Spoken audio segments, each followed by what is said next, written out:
Inshuti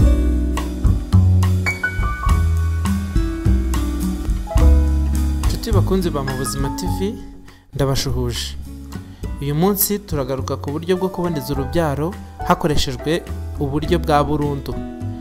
Igice cya mbere turaza kuganira ku buryo bwa burundu ku bagore, ariko mbabwira yuko ubu buryo burya ntibureba abagore gusa, ahubwo n'abagabo bashobora kubukoresha. Igice cya kabiri tuzarebera hamwe uko abagabo bashobora kuboneza urubyaro hifashishijwe uburyo bwa burundu.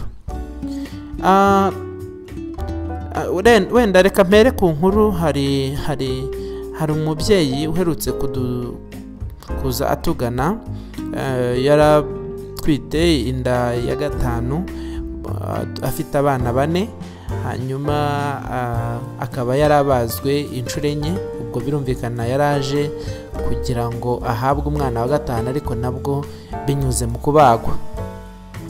Uwo mubyeyi bamubajije niba afite icyo atekereza kijyanye no kuboneza urubyaro, ariko atubwira impungenge afite. Atubwira ko yabiganireho n'umugabo, ariko umugabo akamubwira ko niba agiye gufunga burundu agomba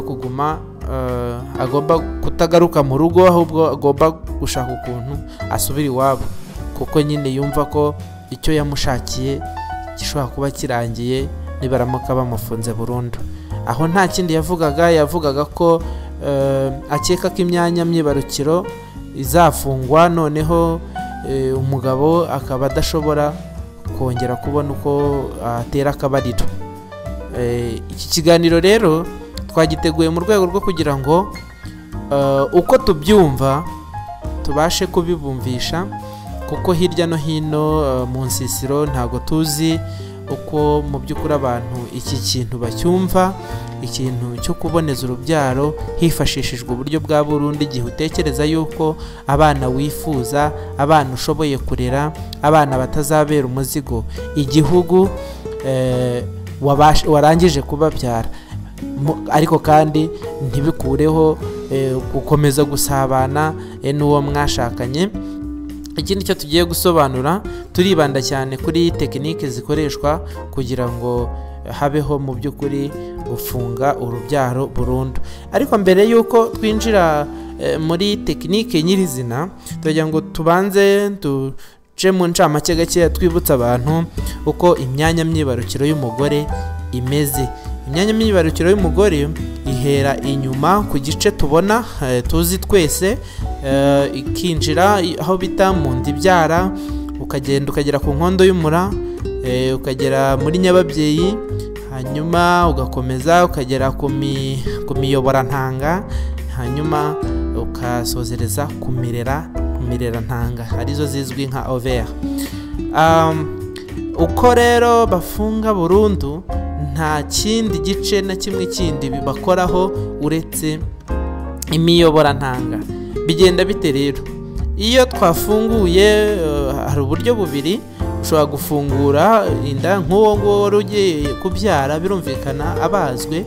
Abazi uko babyara babazwe, inda barayifungura ku ruhu, ibinure, umukamba w'inda, hanyuma imikaya yo ku nda bakayiyegezayo, hanyuma ukabona nyababyeyi, ukabona imiyoborantanga, ukabona imirerantanga, byose biba bigaragara. Noneho ugafata, iyo ugiye gufunga burundu, ufata ya miyoborantanga ukayizirika neza mu buryo bwagenwe, bwavumbuwe, bwakozweho n'abashakashatsi batandukanye. Urayizirika neza, hanyuma ukazirika ku mpande ebyiri zitandukanye, hanyuma ukayitandukanya ukoresheje rwa rwembe rwo kwa muganga ruzwi nka bisturi.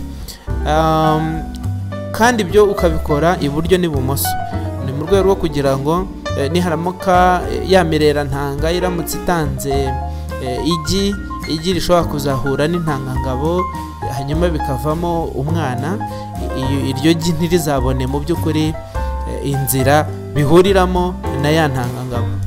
Mbese ni ugukupa inzira ubundi isanzwe ihuza intangangabo n'igi ry'umugore, bikavamo umwana.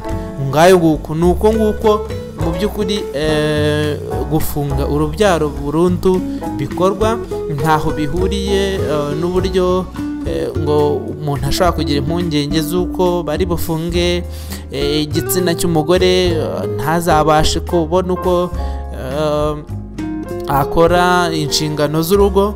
Ntaho bihuriye izo mpungenge. Niba hari undi wari uzifite, ndagira ngo tuzimumare.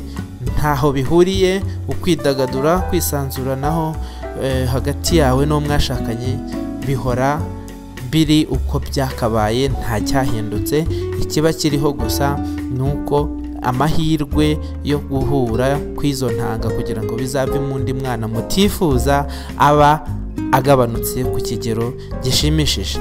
Ngayo nguko ndizera yuko benshi babisobanukiwe, babyumvise, hanyuma mucyo tubashe kubyara abana dushoboye kurera, abana batazajya kuba abana bo ku muhanda, abana batazajya kuba umuzigo ku gihugu, hanyuma twubake u Rwanda twifuza.